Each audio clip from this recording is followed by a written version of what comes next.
রণহুঙ্কার আর পাল্টা হুঙ্কারে টানটান উত্তেজনা। মধ্যপ্রাচ্যের আকাশে যেন যুদ্ধের গন্ধ ক্রমেই ঘনীভূত হচ্ছিল। মাত্র কয়েকদিন আগেও মার্কিন প্রেসিডেন্ট ডোনাল্ড ট্রাম্প ইরানকে ৪৮ ঘণ্টার আল্টিমেটাম দিয়ে তাদের জ্বালানি অবকাঠামো ধ্বংসের হুমকি দিয়েছিলেন। সেই সময় বিশ্বজুড়ে ছড়িয়ে পড়েছিল আশঙ্কা, একটি বড় ধরনের যুদ্ধ কি তবে অনিবার্য? কিন্তু নাটকীয়ভাবে খুব অল্প সময়ের ব্যবধানে পরিস্থিতির মোড় ঘুরে গেছে। যেই ট্রাম্প কয়েকদিন আগেও আগ্নেয়গিরির মতো উত্তপ্ত ভাষায় কথা বলছিলেন, তিনিই এখন আলোচনার সুর তুলছেন। ফলে স্বাভাবিকভাবেই প্রশ্ন উঠছে, তবে কি পর্দার আড়ালে সমঝোতার প্রস্তুতি চলছে? হোয়াইট হাউস কি ধীরে ধীরে পিছু হটার পথ খুঁজছে? এদিকে ইসরায়েলি সংবাদ মাধ্যম ওয়াইনেট দাবি করেছে, ইরানের সর্বোচ্চ নেতা আলী খামেনির উত্তরসূরি হিসেবে আলোচিত মোস্তাফা খামেনি নাকি ওয়াশিংটনের সঙ্গে আলোচনায় বসতে আগ্রহ দেখিয়েছেন। যদিও তেহরান এই দাবি সরাসরি প্রত্যাখ্যান করে একে পশ্চিমা প্রোপাগান্ডা হিসেবে আখ্যা দিয়েছে। রাজনৈতিক বিশ্লেষকদের মতে এই পুরো পরিস্থিতি আসলে এক ধরনের কৌশলগত খেলা। শক্তি প্রদর্শনে প্রত্যাশিত ফল না পাওয়ায় এখন ট্রাম্প প্রশাসন কৌশল বদলেছে। তারা চাইছে আন্তর্জাতিক অঙ্গনে এমন একটি ধারণা তৈরি করতে, ইরানই নাকি আলোচনায় আগ্রহী।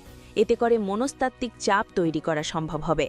অন্যদিকে তেহরান এই ফাঁদে পা দিতে নারাজ। ইরানের নীতি নির্ধারকরা মনে করছেন, এই আলোচনার প্রস্তাব আসলে একটি সুপরিকল্পিত চাপ সৃষ্টির কৌশল।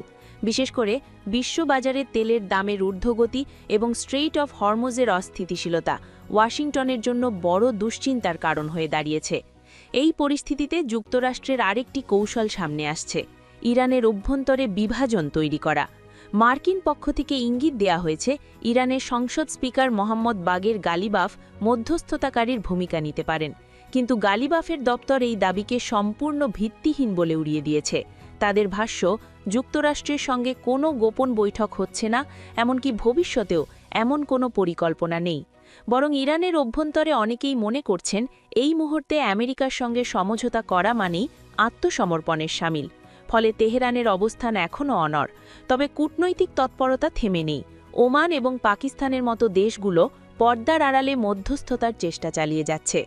বিশেষ করে ওমান সরাসরি মার্কিন ও ইসরায়েলি অবস্থানের সমালোচনা করেছে, যা ইঙ্গিত দেয় তৃতীয় পক্ষের মাধ্যমে কোনো সমঝোতার চেষ্টা চলতে পারে।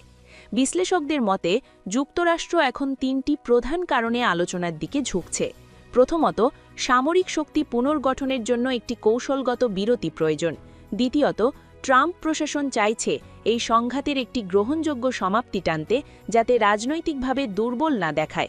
আর তৃতীয়ত, সৌদি আরব এবং ইউনাইটেড আরব এমিরেটসের মতো আঞ্চলিক শক্তিগুলোকে আরও সক্রিয়ভাবে যুক্ত করা। সব মিলিয়ে প্রশ্নটা এখন একটাই, যুক্তরাষ্ট্র কি সত্যিই দুর্বল হয়ে আলোচনায় ফিরছে, নাকি এটি আরও বড় কোনো কৌশলের অংশ?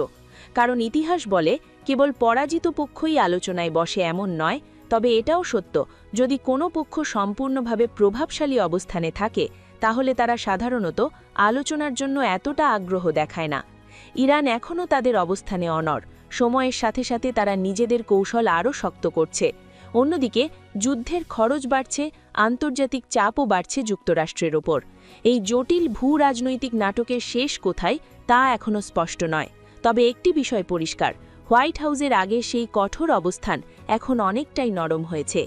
আর যদি ইরান এই অবস্থান ধরে রেখে সংঘাত দীর্ঘায়িত করে, তাহলে তা ট্রাম্প প্রশাসনের জন্য বড় ধরনের রাজনৈতিক ও অর্থনৈতিক চ্যালেঞ্জ হয়ে দাঁড়াতে পারে। পরিস্থিতি এখনও পরিবর্তনশীল, আর বিশ্ব তাকিয়ে আছে পরবর্তী পদক্ষেপের দিকে।